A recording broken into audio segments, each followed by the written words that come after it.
And that is, طلب العلم فريضة على كل مسلم.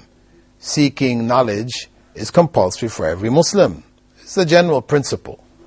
And we know that that knowledge begins with the most important knowledge. Knowledge of the religion. But the knowledge of the religion is vast. So where do we start? And when I say it begins with knowledge of the religion, I'm not, negating knowledge of the needs of this world. There are things that we need to know to be able to function in this world. And that's part of the obligatory knowledge on every Muslim, that he or she must learn what is necessary for them to be able to effectively function in a society, be able to contribute in that society towards its development and its growth, etc. But there is an individual obligation, a primary obligation, which begins with that individual and his or her relationship with God. So that's the religious knowledge. So we said, where do we start with religious knowledge? Well, of course, we know that the foundation of our knowledge is that of Tawheed. This is the essence of Islam. This is where it all starts from. So, if that is the foundation, Tawheed, even this science, this field of knowledge, is a vast field of knowledge, Tawheed in itself, is still quite vast. Where do we start with regards to it?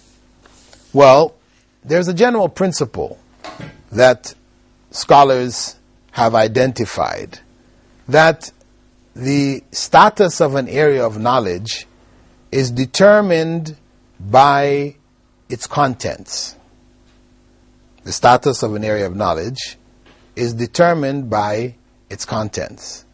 So, if the contents are about Allah, Tawheed, this makes that area of knowledge, since Allah is the most important thing in our lives, the most important matter that we should be concerned about, then we can say that this area of knowledge is the most important. And within that area of Tawheed, knowledge of Allah Himself, as opposed to knowledge of worship and how worship should take place, knowledge of Allah Himself has to precede. This has to be our starting point. So, we can say without any hesitation that what is known as knowledge of Allah's names and attributes, this is the most important area of knowledge. If we are to know Allah and worship Him, then this is where we have to start. And if we can remember, when Allah informed the angels that He was going to create a vicegerent in the earth, a Khalifa, and they questioned the consequence of the creation of man on earth, having observed the consequence of the creation of the jinn, they saw corruption, they saw the spilling of blood, they saw harm coming out of it. So they asked Allah, when you have us worshipping you, why create this other being who is likely to create corruption?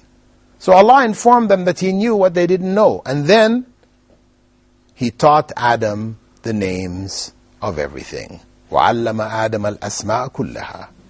And of course, the names which Allah began to teach Adam was of course beginning naturally with the names of Allah.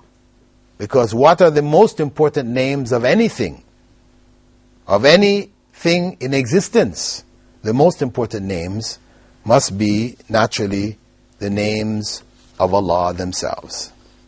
And what we find is that when we look at the verses of the Quran, which verse is considered to be the greatest verse of the Quran? That is the verse known as Ayatul Kursi, Why? Why is Ayatul Kursi considered to be the greatest? Because it focuses on the names of Allah. There is a particular narration which confirms that, which was narrated by the companion Ubay ibn Ka'b, and he had said that the Messenger of Allah had asked him, "O Abul Munzir," and that was his nickname, "do you know which verse of Allah's book is greatest relative to you?" Because obviously relative to Allah, they're all the same. I replied, said Ubay ibn Ka'b, "Allah and His Messenger know best." He asked me again, "O Abul Munzir, do you know which verse of Allah's book is greatest relative to you?" So, at this point, he responded saying, "Allah, there is no God but He, the ever-living, the self-subsisting." And the Prophet ﷺ then patted his chest and said, "May knowledge always be pleasant for you, O Abul Munzir." This is Ayatul Kursi. Also, in the Quran, we have the surah known as Surah Al-Tawheed, or Surah Al-Ikhlas, that this surah has been identified as being equivalent to 1/3 of the Quran in a number of narrations from the Prophet ﷺ. And why is that? If we look at Surah Al-Ikhlas, what we're talking about here is Allah's names and His attributes, clarifying who is Allah.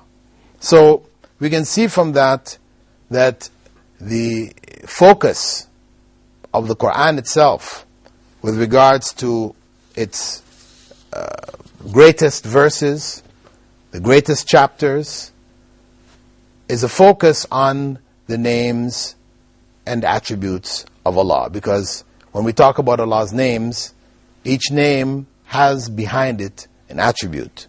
So this is why we have to consider the meaning of Allah's names also from that perspective. Having understood that, as we said, that our program will focus on the names of Allah and how they may be understood with regards to Allah, and how we may practice them in our lives.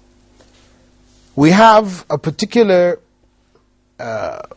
hadith in which Prophet Muhammad ﷺ had identified a number of names of Allah. This is the hadith commonly referred to as the 99 names of Allah, in which the Prophet ﷺ said, "Inna lillahi tis'atan wa tis'een asman, man ahsaha dakhala al-jannah."